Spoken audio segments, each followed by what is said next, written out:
Something extraordinary just happened that most people probably missed. A 78-year-old federal judge just quit his job, not to retire or not because he is tired. He quit to warn us that American democracy is in serious danger. Code red. His name is Judge Mark Wolf, and what he did is almost unheard of. Here's the thing about federal judges. They don't do this, ever. When you become a federal judge, you get the job for life. The founders wanted it this way. They wanted judges who couldn't be fired, who couldn't be pressured, and could not be bought. A judge who doesn't have to worry about losing their job can make unpopular decisions based purely on what the law says. And then there's this unwritten rule in judicial world that you stay out of politics. You don't give your opinion on presidents or policies. You just do your job, you make your little rulings, and you keep your mouth shut about everything else. It's not just a professional courtesy. To them, this is their sacred promise.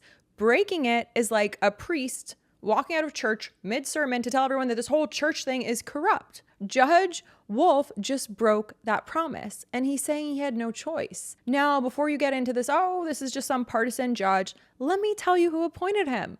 Ronald Reagan in 1988. This isn't some radical activist. Wolf worked in the Justice Department under Gerald Ford, right after Watergate, when everyone was trying to rebuild trust in the government. He spent 50 years in the legal system. He worked in the public corruption unit, going after corrupt politicians.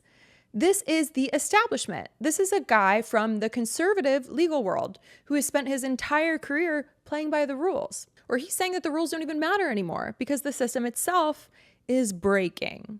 Here's where it gets really interesting. Wolf says what's happening now is worse than Watergate, worse than Nixon. Think about that for a second. Nixon had to resign in disgrace.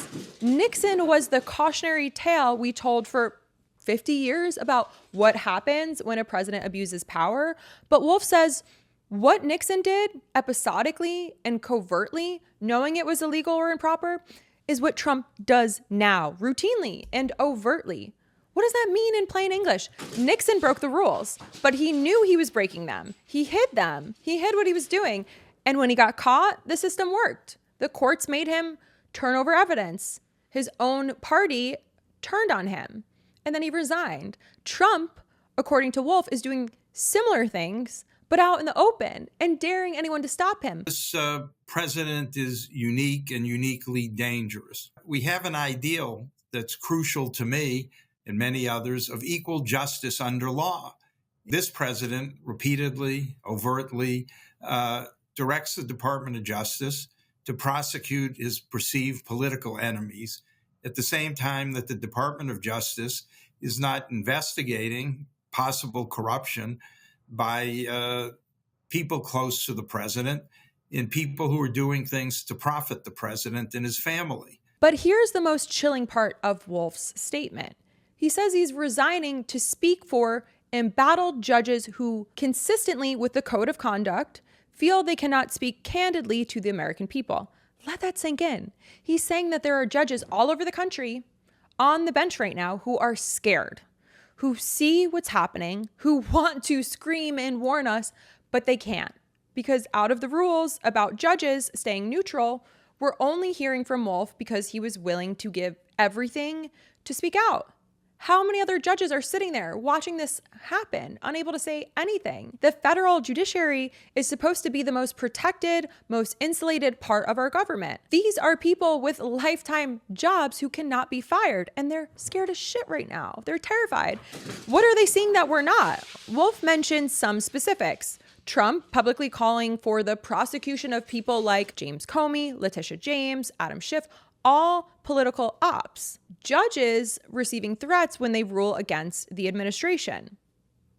Executive orders that legal experts say violate the Constitution, but there's clearly more, something bigger, a pattern that has Wolf convinced democracy itself is in danger. Let me explain what Wolf is worried about with the Justice Department, because this is crucial. The DOJ is supposed to be an independent branch of government. When they decide to investigate or prosecute somebody, it's supposed to be based on evidence of a crime, not because the president is mad at them and wants it.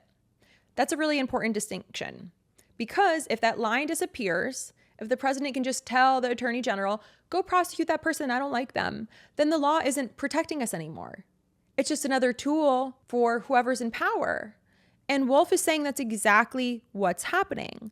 Trump is publicly posting on social media, telling his attorney general, Pam freaking Bondi, to prosecute his enemies. And here's the scary part. Even if those prosecutions fail, even if those people are not found guilty, it still works because it's just being prosecuted.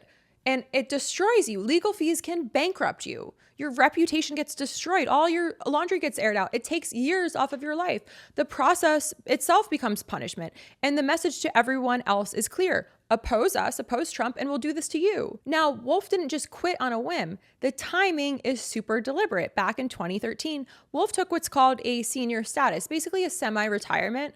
When he did that, President Obama appointed somebody to fill his seat. That seat is filled. So when Wolf fully resigns now, Trump cannot replace him, thank God. He can't put one of his loyalists in that spot. Wolf is freeing himself to speak out while making sure Trump does not get another seat on the bench, another judge to appoint. Think about what that means. Wolf sees the courts being systematically remade. He sees Trump appointing hundreds of young judges who will be there for decades. And he's thinking, if every judge who's concerned about this just quietly retires, Trump will replace them. He'll replace all of them with people who won't push back. So he's fighting back the only way he can. We're proud to say often that we have the longest democracy in the history of the world, but that should remind us that every other one failed. And unless people who have the potential to do something, to try to contribute, advocate for the rule of law and for democracy, and impress upon the American people the importance of supporting the courts and insisting that the president obey court orders and the law, our democracy is in great peril. Here's why Wolf's move is so significant. The courts are supposed to be the last line of defense. Congress cannot be controlled if only one party wins enough elections. The executive branch, everyone in the executive branch ultimately works for the president. They can't be fired. The press can be attacked, delegitimized, called fake news until people don't believe them at all anymore. The federal judges have lifetime appointments, specifically so that they can stand up to the president without being afraid of losing their jobs. They're the final check on power. And if the judiciary is compromised, if judges are being intimidated, if they're deciding cases based on political pressure instead of law, then there's no checks left. And judges see things that we don't. They see what arguments the government is making in courtrooms across the country. They see what legal theories the Justice Department is pushing. They see whether prosecutors are acting professionally or politically. Wolf has access to all of that, and he's concluded that it is so broken, he has to give up his career to warn us. This isn't about what's already happened. Wolf is making a prediction. He sees the trajectory. A president who shows contempt for legal constraints. A Justice Department being used as a weapon. Courts are under attack. Judges are under threat. Corruption is being normalized. Political opponents are being targeted for prosecution. And he's saying that this is going to get worse. We have not seen the worst of it yet. There's a pattern to how democracies break down. Somebody in power tests the boundary. If nothing happens, they push it a little further. Then they attack the institutions that try to stop them. They replace the people who won't go along. Gradually, things that used to be unthinkable become routine and the norm. Wolf is warning us that we're watching the rule of law itself die. We're heading towards a place where justice is based on political loyalty to Trump instead of evidence, where the Constitution is just words on paper that a president can ignore. So let me bring this all together. Why should you care that one judge resigned? Because the people who have spent their entire lives, dedicated their entire lives to maintaining these systems, are watching them fall apart. Because when somebody with 50 years of experience is desperate enough to throw everything away that they've worked for just to get our attention, they know something that we do not. Because this isn't about one bad policy or one questionable decision. This is about the systematic dismantling of checks on presidential power. Wolf is 78 years old. He's not doing this to build a new career. He's not going to go work in tech. He's spending his final years, literally his final years on this planet in this lifetime, fighting because he thinks the threat is immediate and severe. Because the opposition is being criminalized. When the Justice Department under Pam freaking Bondi, who took a $25,000 bribe from Trump University, is now leading the charge on justice, we need fighters. Judges are getting threats. They're getting prosecuted right now. We're going straight into authoritarianism. And the really scary part is like, who can stop this? Wolf can speak out. He can write op-eds. He can support lawsuits, but he's only one retired judge. He has no army. He can't arrest anyone. He can't force anyone to follow the law. All he can do is warn us and hope we listen. So here, what this comes down to is, are we taking the warnings seriously from the people who actually understand deeply how these systems work and what it means when they break down in such a way? Or are we too tired? Are we too divided? Or are we too overwhelmed by everything else to hear this alarm? Because Wolf has done everything he can.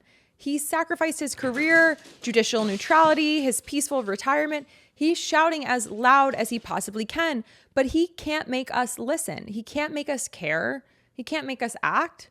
And if we don't just shrug this off as more political noise, if we become too exhausted to pay attention, then everything he's warning us about will come true. And if this has expanded your perspective, please share, take a moment to subscribe, because the threat, if it wasn't real, and if none of us respond to this warning in time, you know the saying that they say about the canary in the coal mine? Miners used to bring canaries into the coal mines because the birds were more sensitive to toxic gas. If the canary died, the miners knew that they had to get out fast. And we just had the canary die. Now it's a question of if we can all get out before it's too late.